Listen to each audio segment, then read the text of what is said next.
ಈ ಬಸ್ ಅಲ್ಲಿ ಚಿಕ್ಕ ಪಾಪುಯಿಂದ ಹಿಡಿದು ಸಾಯೋ ಮುತ್ಕಿವರೆಗೂ ಪ್ರತಿಯೊಬ್ರು ಕೂಡ ಕಷ್ಟ ಪಡ್ತಾ ಇದಾರೆ. ಒಂದ್ ಕಡೆ ನೋಡಿದ್ರೆ ಒಂದ್ ಚಿಕ್ಕ ಪಾಪುನ ಎತ್ಕೊಂಡು ಒಬ್ರು ನಿಂತಿದ್ದಾರೆ, ಇನ್ನೊಂದ್ ಕಡೆ ನೋಡಿದ್ರೆ ಒಂದ್ ಮಗು ಅಳ್ತಾ ಇದೆ, ಆ ಕಡೆ ನೋಡಿದ್ರೆ ಹೆಣ್ಮಕ್ಳು ಗಂಡ್ ಮಕ್ಳು ಅನ್ನೋ ವ್ಯತ್ಯಾಸ ಇಲ್ಲದೆ ಪ್ರತಿಯೊಬ್ರು ಕೂಡ ಮೇಲ್ಬಿದ್ದು ಬಸ್ ಹತ್ತುತ್ತಾ ಇದಾರೆ. ಇನ್ನೊಂದ್ ಕಡೆ ನೋಡಿದ್ರೆ ಒಂದ್ ಹುಡುಗಿ ಪಾಪ ಆ ರಶ್ ಅಲ್ಲಿ ಒಳಗಡೆ ಹೋಗಿ ಆ ರಶ್ ನೆಲ್ಲ ನೋಡ್ಬಿಟ್ಟು ಬಸ್ ಅಲ್ಲಿರೋ ರಶ್ ನೋಡಿ ಹೊರಗಡೆ ಬಂದು ತಲೆ ಸುತ್ತ ಬಿದ್ಬಿಟ್ಟಿದ್ದಾಳೆ. ದಯವಿಟ್ಟು ಈ ಸರ್ಕಾರದವರು ಈ ಬಸ್ಗಳ ಕಡೆ ಸ್ವಲ್ಪ ಗಮನ ಕೊಡಿ. ಯಾಕಂದ್ರೆ ನೀವೆಲ್ಲರೂ ಪಬ್ಲಿಕ್ ಸರ್ವೆಂಟ್, ಪಬ್ಲಿಕ್ ಗೋಸ್ಕರನೇ ನೀವು ಕೆಲಸ ಮಾಡಿಲ್ಲ ಅಂದ್ರೆ ಈ ಸರ್ಕಾರ ಯಾಕೆ ಹೇಳಿ?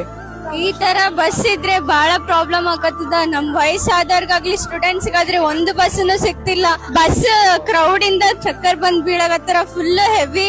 ಒಬ್ಬರನ್ನು ಕಂಡಕ್ಟರ್ ಡ್ರೈವರ್ನು ಯಾರು ಕೇರ್ ಮಾಡ್ತಿಲ್ಲ. ಹಿಂಗಿದ್ರೆ ಫುಲ್ ರಾಯಚೂರ್ ಇನ್ನಿಷ್ಟ ಇದಾಗ್ತದ. ಏನ್ ಮಾತಾಡೋಣ ಸರ್, ಒಂದ್ ಚೂರು ಬಸ್ಸೇ ಇಲ್ಲ. ಅಟ್ಟಿಗೂ ಬಸ್ ಇಲ್ಲ, ಸಿರಿವರ್ಗೂ ಬಸ್ ಇಲ್ಲ. ಜನಗಳು ಚಕ್ರ ಬಂದ್ ಬೀಳ್ತಿದ್ದಾರೆ ಹೊರಗಡೆ. ఈ ತರ తొందర ఇస్తే సర్కార్ ఏం ಮಾಡ್ತಿದೆ? మాము అత్తనూరుకు పోవాలా, ఇట్లా పిల్లల్ని కట్టుకొని ప్రయాణం ఎట్లా చేయాలా? ఇక్కడ నుంచి బస్సులు లేవు. అత్తనూరుకు పోవాలంటే సిరివారకు పోవాలంటే చాలా కష్టం ఉంది. ఇంకొక 4 బస్సులు ఎక్స్ట్రా ఇడిస్తే ఏమైతుంది గవర్నమెంట్ ಸರ್ಕಾರಕ್ಕೆ? ಇತ್ತೀಚಿನ ದಿನಮಾನಗಳಲ್ಲಿ ತುಂಬಾ ಜನ ಬದಲಾಗ್ತಾ ಇದ್ದಾರೆ. ನೀವ್ ಯಾವಾಗ ಬದಲಾಗ್ತೀರಾ? ನೀವ್ ಯಾವಾಗ ವಾಯ್ಸ್ ರೈಸ್ ಮಾಡ್ತೀರಾ?